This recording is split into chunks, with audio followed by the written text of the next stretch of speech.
just sort of give us a way to think about what we've thought about and heard about, and then we're going to be crass, give away insane presents, and then go home. Rabbi Kula. Thank you. Could we turn off the lights and also these down? That would also be good. That way, I agree, I need to be able to see. Even House lights are on, right? The house lights up, and if these can go down a little bit, the spots, so that I can see.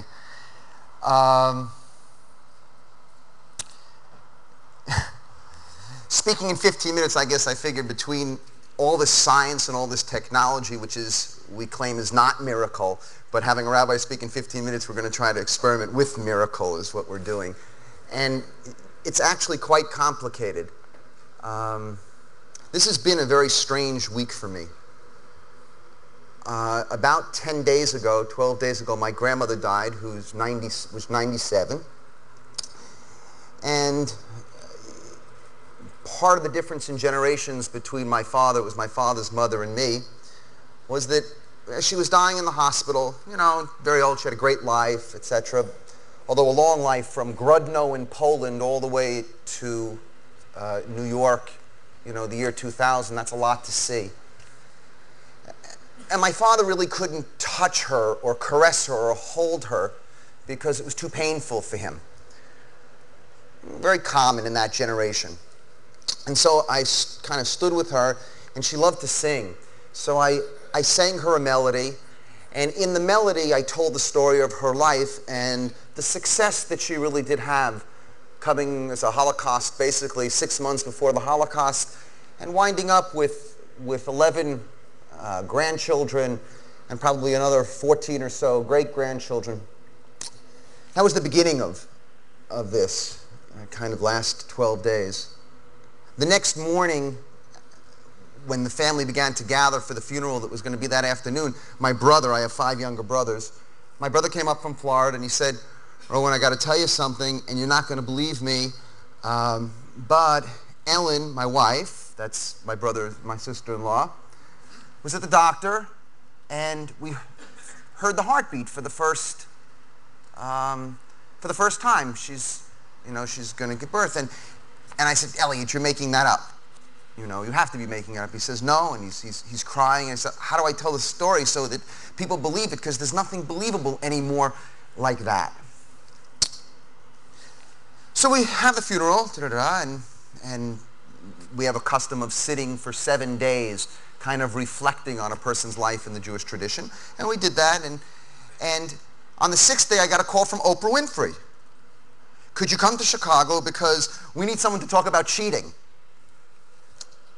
Now, there is a big difference between holding my grandmother and sitting with Oprah Winfrey. It was a very wide gap. And then 4 days later, I was going to be here trying to figure out what is my role here. I am out of my element. I give 250 talks a year around the American Jewish community, for the most part. And I don't think I've ever been in a place where, pound for pound, there have been so many smart people. And that's no reflection on the Jewish community.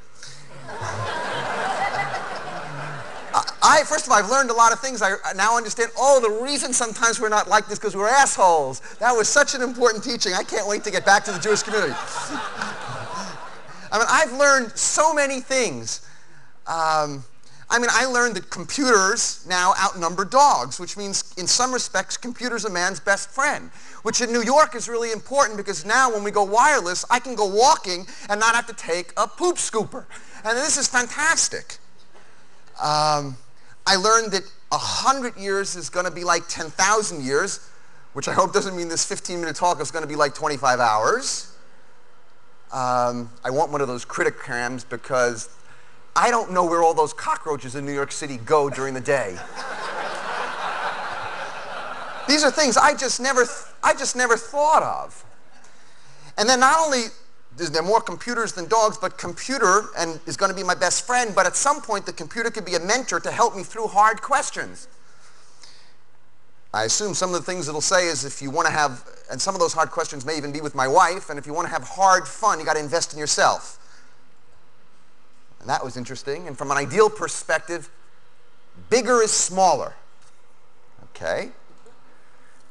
So there was a lot of things that I learned. I also learned that location is not going to be important anymore. Now, for a Jew, this is incredibly important because it'll make it be chic to be a wandering Jew. So there was really actually a lot of stuff.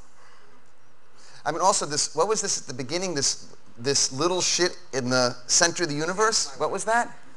A little shit at this, well, this has transformed my bathroom experience in the last 2 days. I now understand there's a blessing in the Jewish tradition after you go to the bathroom, because it's amazing what a little shit in the center of the universe could create this amazing thing. Actually awe-inspiring for me. And somewhat destabilizing. One of the ways I've made my name in the American Jewish community is by claiming that religion has to go through a period of a couple of 100 years being incredibly humble.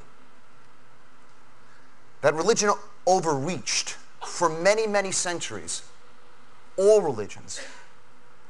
And that the best thing that religion can do right now is kind of sit back and watch the explosion, the transformation of the world and in the upgrading of life, the likes of which in the last 200 years we haven't had in the previous, some people said 5,000 years. And after all, everything just about any religious tradition teaches, if you want to get down to it, is that life will win out. That human beings have incredible value. That disease will be conquered.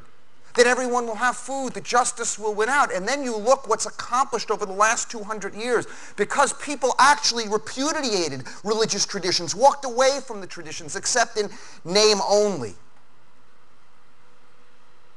And you say, wow, who's a rabbi and who's not? Who's a minister and who's not? Who's a priest and who's not? I don't know. What is Keith Black? Who's religious? Who's not religious? And in the Jewish community, it's so complicated, and that's the community I know best, but if you speak out of a deep particular place, hopefully it has a universal resonance. All the things that in our prayers, and you know, we pray a lot. The more powerless you are, the more you pray, generally speaking. So we have 3.5-hour services on Saturday morning. All that means is that Jews get very smart and they come 2.5 hours late. But it was a safe haven. What religion functioned as, these myths and these rituals and these narratives and these tales and these practices, what it functioned as was a way of giving, for the most part, at least in our community, powerless people and poverty-stricken people a sense of power over their destiny even though they had none, and a sense of at least internal affluence even though they didn't. And almost every custom and every norm can be traced to trying to accomplish that. It's not only explaining reality.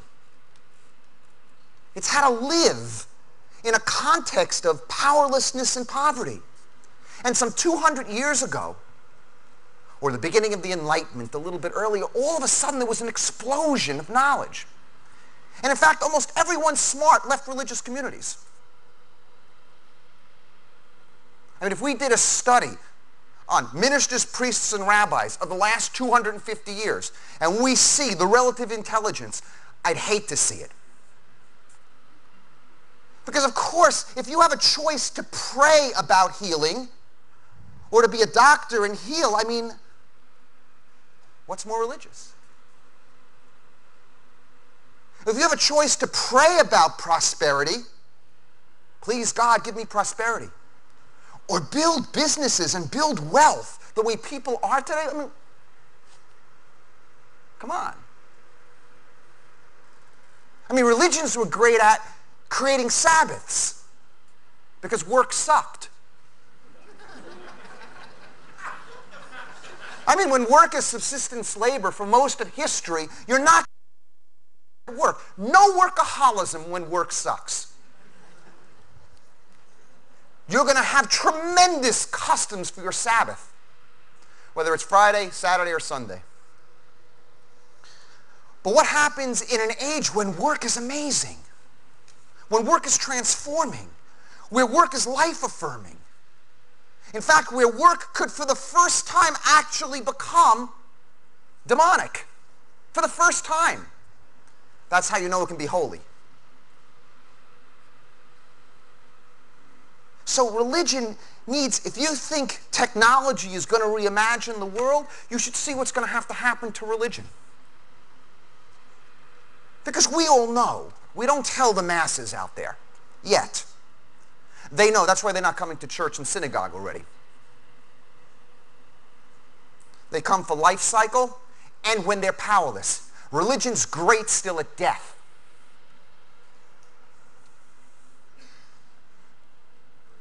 But in the empowered, vital parts of our life, religion's irrelevant. We all know it's irrelevant. Because that God, that image of a peeping Tom, voyeuristic, reward, punisher, Papa God, is dead. It's dead.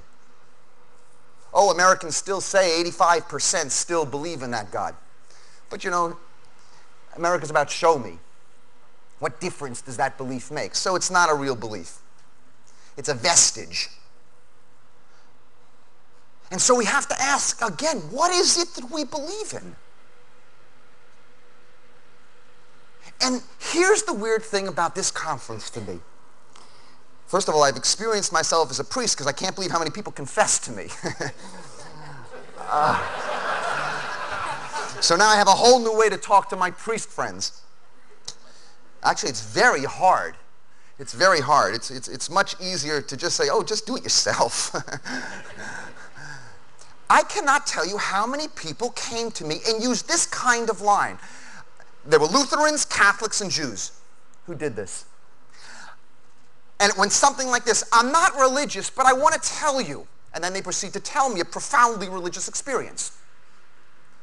Which means there is this radical disconnect between the experiences of our lives and the religion as it's been inherited. An incredible disconnect, almost like this wide gap between the experiences of our lives, and we trust our experience. It's one of the great accomplishments of the 20th century, and especially the 60s generation. Between our experiences and the religious institutions. I mean, I have a list of spiritual experiences, what would be designated as spiritual. But it's not only that, the conference itself, not subterranean to me, because that's easy. But there were two kinds of moments throughout this conference, and this group is going to have to wrestle with this. I've never been with a group like this. I can't believe this gets gathered. There were two moments that constantly floated through. One was the amazing, awe-inspiring, mind-boggling use of the mind.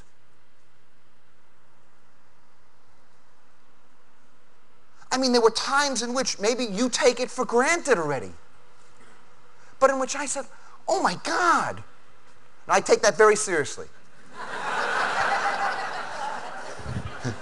That's like, it's always, I have this funny talk about sex and spirituality, and it's very rare that you say, like, you know, at the moment of climax, oh my toaster, toaster, toaster, oh my God. So you can, wherever you say, oh my God, wherever you say where it comes from here, that's where the religious moment is, no matter what any tradition is saying.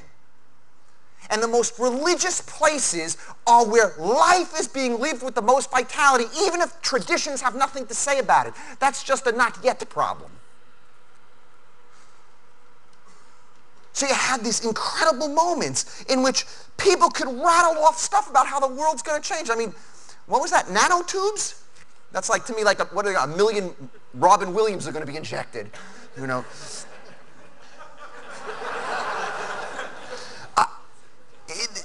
It was amazing, and that was a tone, and the people spoke in a certain voice, and there was a certain kind of way in which they gave the information, and it was alive and powerful and transforming and awe-inspiring. In fact, phenomenologically, it was a religious experience.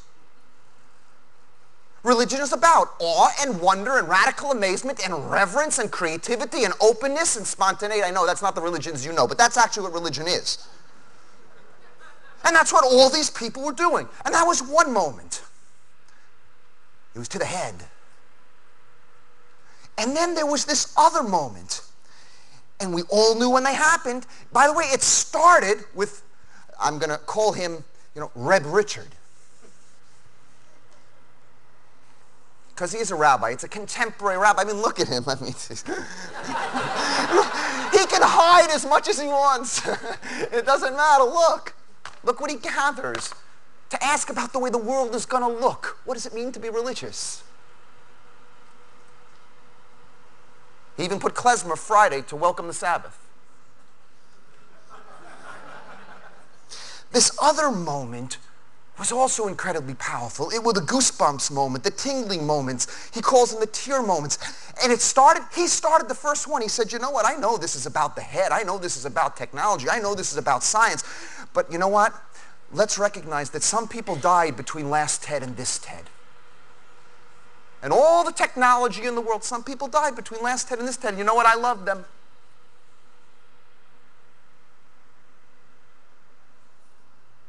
And then it proceeded from then.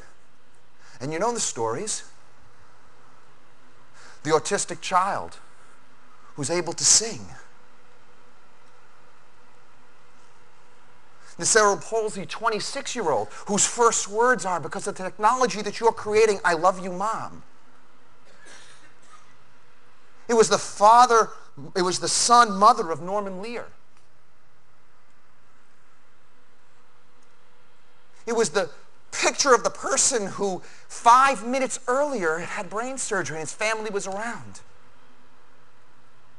It was the amazing musical renditions that touched us.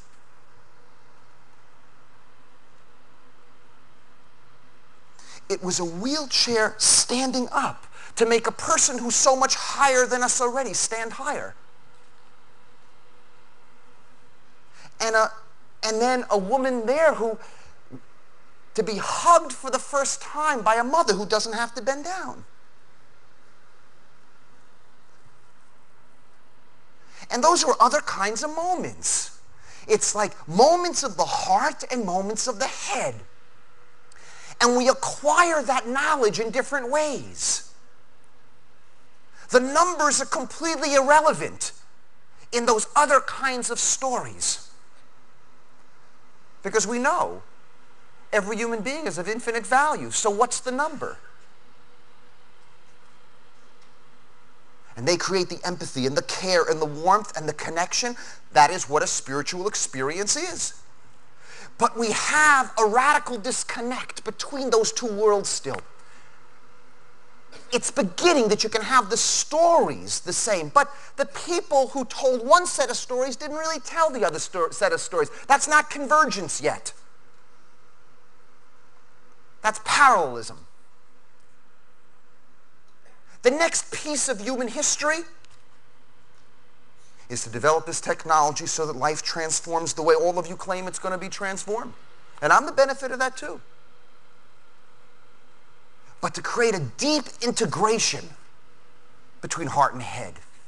And we don't know how to do it, just like we don't know how to do a lot of things. We don't know how to solve the education problem. We don't know how to solve the children problem. Unbelievable. We don't know how to solve the spiritual problem. I had a teacher who said to me, and I'm going to be done in 3 minutes. I had a teacher who once taught me that every person gets a key to the gate of heaven, but that key also opens up the gate of hell. And the problem is the key comes with no instructions. Which means in the end, you have to make choices. You have to choose life, and every single choice becomes so much more important when power grows the way we have it. You see, when you're powerless, you really can't hurt anybody. So the choices are not so important, really. But when you have power, you can create or destroy. So the ethical challenge is a whole different thing. Now I want to suggest we need as much development in the technology of spirituality as the technology of technology.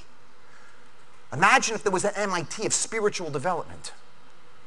And we could catch up spiritually and psychologically to the incredible technological advances that you're creating. That is not going to happen from the religious community. I promise you that.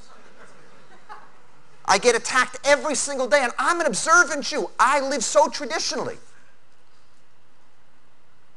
And Matthew Fox gets attacked in the Catholic community. He's thrown out. Now he's an Episcopalian. And Hans Klung gets thrown out of the Catholic community.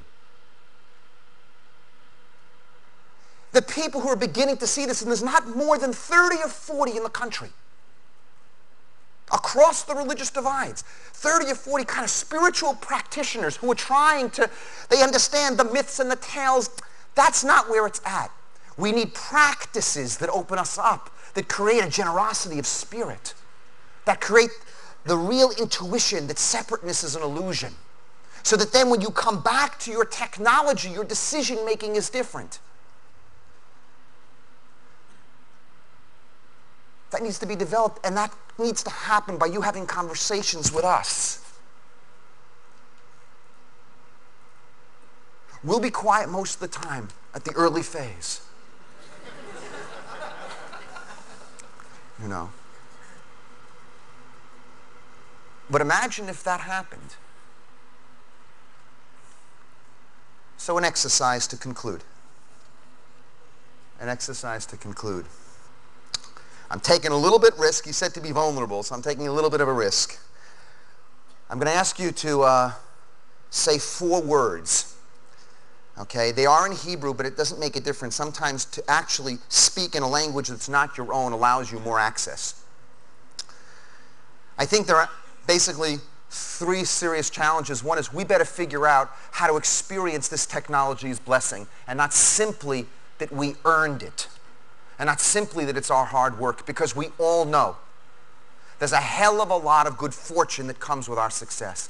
And if we cannot figure that out and how to own the blessing of the grace, in Christianity it's called grace, in Hebrew it's called chesed. If we can't access that, the decisions will be very, very bad on our use of technology.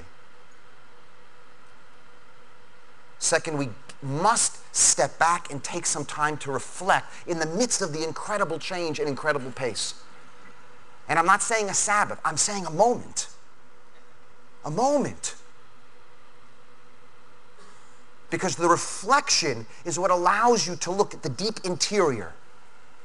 And then the last thing is this: we got to create these environments in which the conversations can happen. It's almost as like we have, what you've done is you've created a global network. Everyone eventually be hooked up, but that's external. What we eventually need is everybody to experience cosmic consciousness on the inside, that everyone is internally hooked up. And if we can get everyone internally hooked up and everyone externally hooked up, well, that's probably what a lot of communities meant when they said messianic. So I want to offer one practice. The words are Baruch. Okay, you say that? Try, I know it's hard. It's Baruch. Okay, there's probably a lot of Jews here, right? Yeah. Baruch. Okay, then Yah, which is a name for God, right? It's not a name. You often hear Lord, Master, you know, those kinds of names that are very hierarchical and oppressed you your whole lives. But there's actually a name of Yah, which is just breath. So that every time you breathe, you're actually saying there's a certain oneness in the universe itself. So Baruch Yah Chonein, that's a hard word I know. Chonein Hadat. Okay, now Chonein Hadat means that knowledge is an absolute gift. So I want you to take one moment and I want you to think of 1 or 2 insights, pieces of knowledge. This was about the transmission of information. God knows how long he worked to pull this off. And how much he thought about each person and where each person's going. Think of one piece, one insight, one piece of information that you got that, you know, it makes a difference. Oh my God, that makes a difference. Locate that piece of information. And when you get it, take 30 seconds. I want you to turn to your neighbor and tell your neighbor what that piece of information was. And this is, by the way, a real indication if it's a success or not. And I'll give you a few seconds. Take 15, 20 seconds one side, 15, 20 seconds the other. This is what you're choosing to make memory resident, you know? You're going to boot this up tomorrow.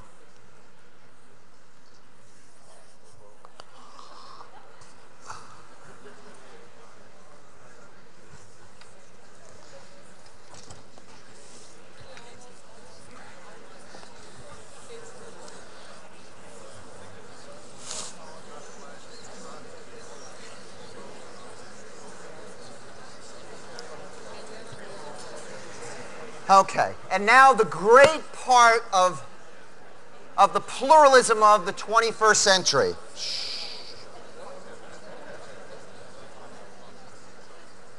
The great part of the pluralism of the 21st century is that we take our inherited traditions. They don't own us. We own them. We now know. We make it up. But we own that we make it up. And then we know when we make it up, it then begins to make us up. It doesn't come from down high. So we can mix and match. We can be eclectic. So we're going to use the meditation, Baruch Yachonen Hadat. Wow, the gift of knowledge, and you're going to locate that piece of knowledge. But we're going to use a melody for the meditation that I learned from a yogi. That's a nice combination for a good, traditional Jewish boy. And when I need to access what real gift is, what real unconditional love is, I, as a Jew, comfortably as a Jew, more traditional than any Jew in this room, I'm sure, accesses the Sacred Heart. Because imagine a heart so open. So open. The only culture with that metaphor. So I'm going to ask you to close your eyes. You'll get the melody. It's very easy. And we'll sing it for about 3 minutes. Okay? 3 minutes. It'll be hard. The first 30 seconds you'll do it. The next minute and a half you said, we'll never invite a rabbi again. And then if you stay in there, 2 minutes, whatever, if you stay in there just sometimes, and because a practice needs to be repeated over and over and over again. Just like how long it takes you to develop something technologically. Something happens and you cross the boundary. Okay, here's how it goes. Now we can turn off the lights, actually.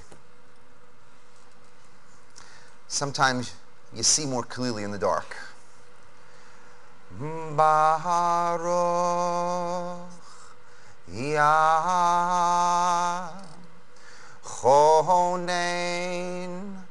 Hadat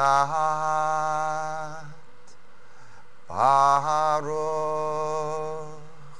Yachonen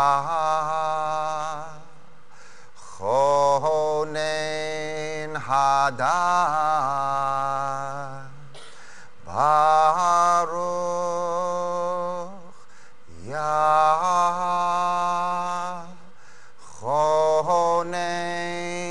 Hadat Baruch everybody Chonen Hadat Baruch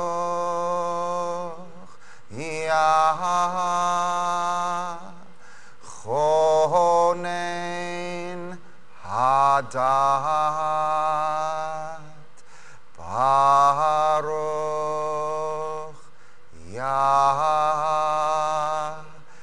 Chonen Hadat everybody Baruch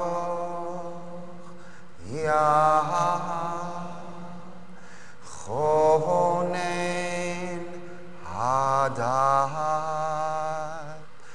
Baruch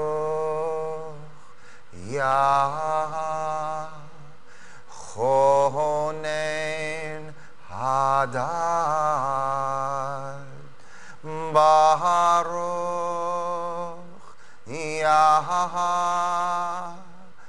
Chonen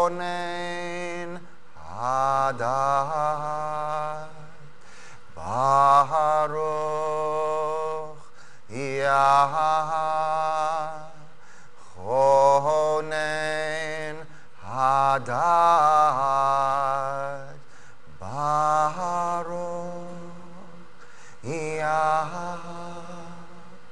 Chonen Hadat Baruch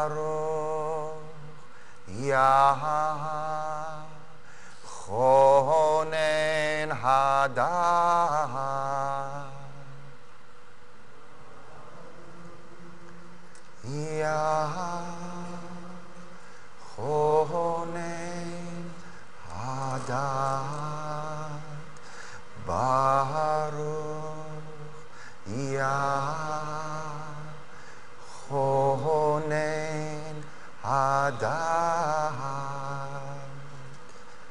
Baruch Yahoneh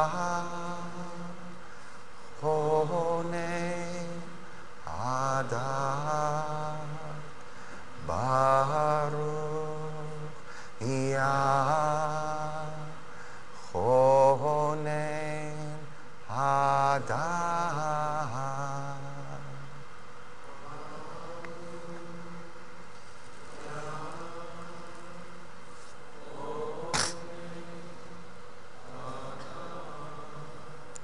Baruch Yahoneh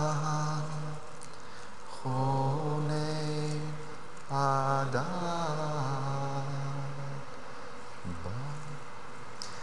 Thank you. God bless you.